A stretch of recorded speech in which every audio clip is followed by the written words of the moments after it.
Dans cette vidéo, je vais vous donner ma méthode en plusieurs points pour créer un système de scoring efficace avec Clay. Alors, dans un premier temps, c'est important déjà de comprendre pourquoi c'est important de scorer vos différentes bases de données. Le scoring, c'est pas forcément quelque chose que vous allez avoir besoin de mettre en place à chaque fois. Tout va dépendre des types de cibles que vous visez, des critères dont vous avez besoin ou non, et surtout des éléments déclencheurs que vous avez besoin ou non pour contacter une personne. Grosso modo, vous allez pouvoir avoir besoin de scoring lorsque vous avez besoin de cibler des personnes avec des critères très spécifiques, d'accord ? Est-ce qu'il y a tel mot qui apparaît sur leur profil? Est-ce qu'ils sont passés par telle entreprise? Est-ce qu'ils changent d'entreprise tous les X temps? Bref, hyper important. Vous n'avez pas suffisamment de granularité dans les logiciels de sourcing que vous utilisez, d'accord? Qui vous permettent pas de suffisamment cibler ou spécifier sur des critères très spécifiques. Ça, c'est surtout vrai quand vous avez besoin de combiner beaucoup de critères. Et puis, vous avez un TAM réduit et vous avez envie de les contacter au bon moment quand c'est le bon momentum, tout simplement. Grosso modo, il y a deux options. Soit vous faites pas de scoring parce que vous en avez pas besoin, ou alors vous faites pas de scoring alors que vous en avez besoin. À ce moment-là, vous avez plus de volume, mais vous avez une qualité qui est moins importante.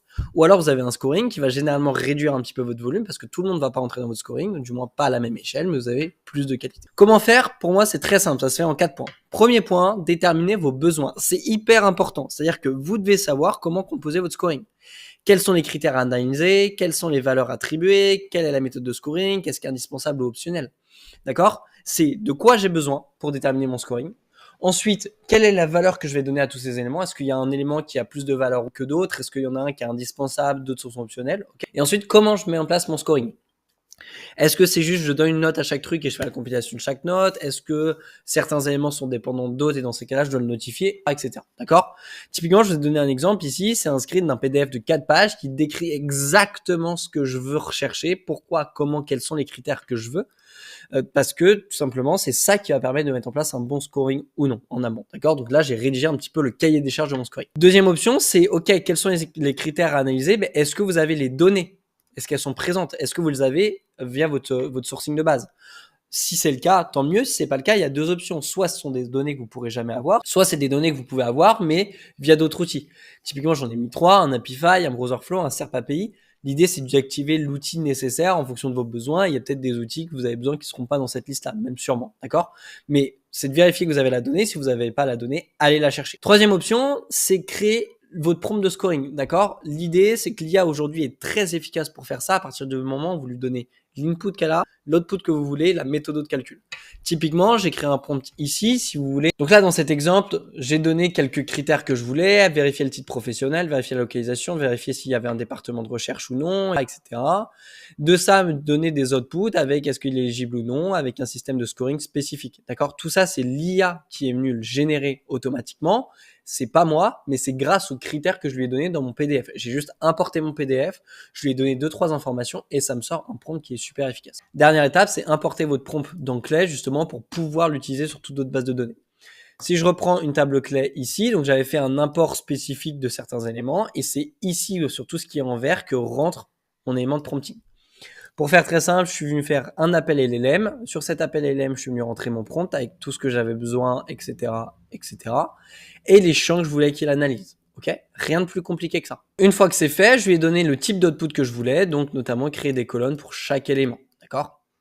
Donc une fois que c'est fait, j'ai juste à le faire tourner et automatiquement, Clay va pouvoir me permettre de faire mon scoring. Donc là, typiquement, est-ce qu'il est éligible? J'ai des personnes en oui ou en non et j'ai à chaque fois le score de confiance attribué.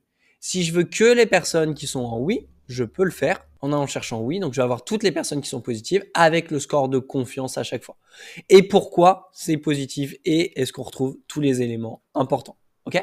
De cette manière-là, je peux automatiquement implémenter d'autres personnes dans ma table. Mon système de scoring va se mettre en place et je peux donc déclencher des actions très spécifiques. Est-ce que les éligibles, je les contacte d'une manière et les non éligibles, je les contacte d'une manière un peu plus standardisée?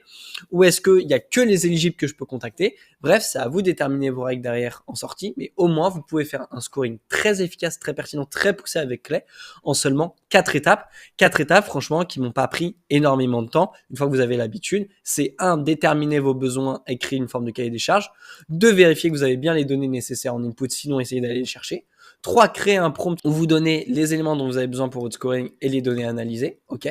4, incorporer ce prompt dans votre tableau Clay, le faire tourner et donc déterminer les leads qui sont correctement scorés, donc éligibles ou non éligibles. OK? De cette manière-là, vous pouvez être sûr d'avoir un scoring qui va être pertinent, qui va être efficient. Faites bien attention au prompt, travaillez-le pour être sûr qu'il n'exclut pas des personnes qui pourraient rentrer dans vos critères, ou au contraire, qu'il n'inclut pas trop de personnes. Mais de cette manière-là, vous pouvez facilement scorer vos bases de données. Si aujourd'hui vous faites de l'acquisition, mais que vous avez le sentiment d'avoir atteint un plafond de verre, ou que vous n'arrivez pas à atteindre les résultats que vous souhaitez, ou tout simplement que vous n'avez même pas encore commencé l'acquisition, mais que vous souhaitez partir dans le droit chemin, je vous propose de prendre un call avec moi pour qu'on puisse discuter tout simplement de ce que vous faites ou de ce que vous voulez faire, ce qui est bien, ce qui est moins bien, quels sont les goulots d'étranglement. Moi, je vais venir vous donner directement sur ce call des insights ultra intéressants pour améliorer votre acquisition. Et puis, si on sent que c'est le bon moment pour vous et pour votre boîte, alors je vous présenterai les services que j'apporte aux entreprises qu'on accompagne pour faire en sorte que l'acquisition soit votre force sur 2025. Mais encore une fois, ça vous engage à rien. Prenez un call si vous voulez simplement avoir des informations et je me ferai un plaisir de vous les donner. À très vite.